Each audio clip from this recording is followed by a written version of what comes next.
राधे राधे मित्रों, मैं अंकित आप सभी लोगों का आपके अपने चैनल में हार्दिक स्वागत करता हूं, अभिनंदन करता हूं। तो दोस्तों, आज के इस सेशन में मैं आपको बताने जा रहा हूं कि हरिहर स्वरूप क्या है और शालिग्राम शिला का महत्व क्या है।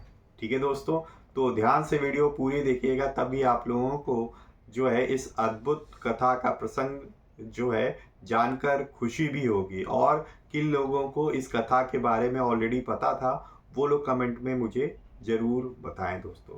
तो चलिए बिना देर करते हुए शुरू करते हैं। जय श्री गणेशाय नमः। तो दोस्तों, एक बार की बात है कि प्राचीन काल में देवासुर संग्राम के अवसर पर देवताओं पर असुर ने विजय प्राप्त की, यानी कि देवताओं को उन्होंने बहुत मारा। इससे भयभीत होकर वो ब्रह्मा जी के पास गए और ब्रह्मा जी को नमस्कार करके उनका स्तवन किया। फिर सबके सब हाथ जोड़कर खड़े हो गए और ब्रह्मा जी से कहने लगे कि ब्रह्मा जी हमारी रक्षा कीजिए। तब ब्रह्मा जी ने पूछा कि आप किस लिए आए हो, क्या दिक्कत हो गई, क्या प्रॉब्लम हो गई। इस पर जो है देवता बोलते हैं कि हे तात, अद्भुत पराक्रम करने वाले हे तात, अद्भुत पराक्रम करने वाले दैत्यों ने युद्ध में हमको परास्त कर दिया।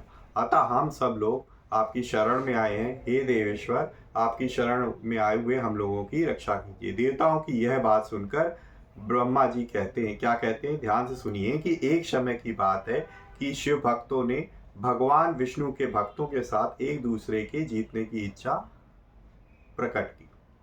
ठीक है, तब भगवान शंकर ने अपने भक्तों के देखते ही देखते एक परम अद्भुत रूप धारण कर लिया। वह उनका एक बहुत ही अद्भुत स्वरूप था, जिनको हम नाम से जानते हैं हरिहर स्वरूप। ठीक है दोस्तों, अब ये हरिहर स्वरूप क्या था, इसमें जो दोस्तों आधा शरीर था वो शिव जी के थे और आधा शरीर जो था वो भगवान विष्णु के हो गए थे। ठीक है, मतलब हरिहर स्वरूप।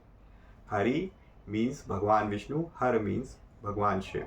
तो आधा जो शरीर शिव जी ने धारण किया था वो अपना स्वयं का शिव का रूप था और आधा उन्होंने विष्णु जी का रूप धारण कर लिया था। इसलिए उनको हरिहर स्वरूप के नाम से भी जानते हैं। और एक और भगवान विष्णु के चिन्ह और दूसरी तरफ भगवान शिव के चिन्ह प्रकट हुए। एक और गरुड़ जी थे और दूसरी ओर जो है नंदी वृषभ जी उपस्थित थे। एक ओर मेघ के समान श्यामवर्ण का था और दूसरी ओर कर्पूर के समान गौर वर्ण। दोनों का एकता का स्पष्टीकरण हुआ। इसी प्रकार संपूर्ण विश्व में एक ही भगवान व्यापक है, अतः विश्व भगवान से भिन्न नहीं है। इस तरह भगवान की एकता का बोध हुआ। श्रुतियों और स्मृतियों की अर्थ को बाधित करने वाली भेद बुद्धि नष्ट हो गई। पाखंडी और युक्तिवादी सब आश्चर्यचकित हो गए। सबने अपने अपने मत का आग्रह छोड़कर मोक्ष मार्ग की शरण ली। मंदराचल पर्वत पर यह हरिहर मूर्ति आज भी विद्यमान है। ठीक है, तो मंदराचल पर्वत में आज भी दोस्तों ये मूर्ति विद्यमान है वहां पे, जिसकी प्रमथ आदि गण सदा स्तुति करते हैं। सृष्टि पालन और संहार करने वाली वह मूर्ति संपूर्ण विश्व का बीज एवं अनंत है।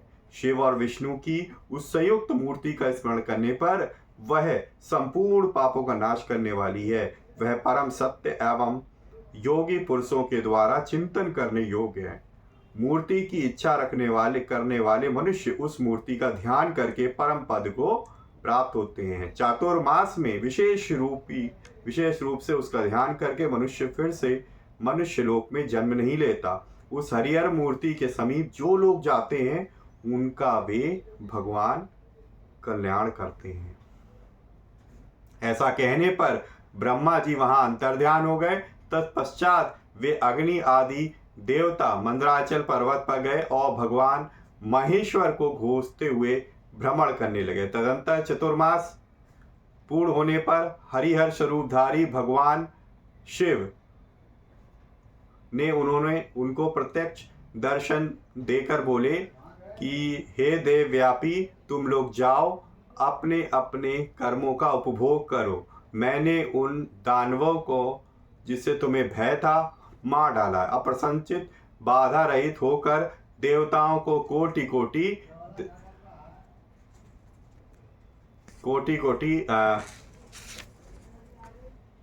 विमानों के द्वारा अपने अपने अधिकारों को प्राप्त हुए।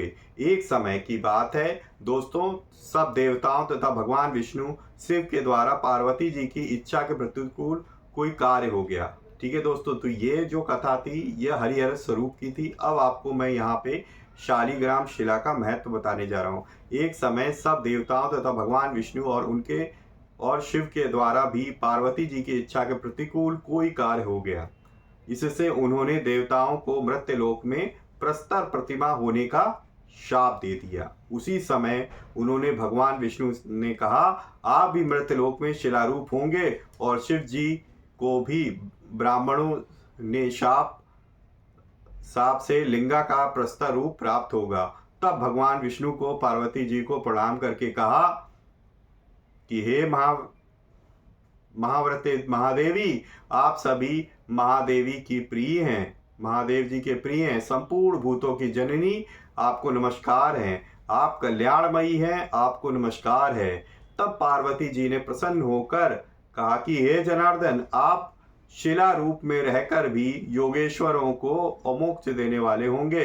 विशेषतः चतुर्मास में सब भक्तों की कामनाएं पूर्ण करने वाले होंगे। ब्रह्मा जी की प्यारी पुत्री जो गंडकी नाम वाली नदी है, वह महान जल राशि से भरी हुई है और परम पुण्यदायिनी है। उसी अत्यंत निर्मल नीर में आपका निवास होगा। पुराणों के ज्ञाता आपको 24 स्वरूप में दिखाई देंगे।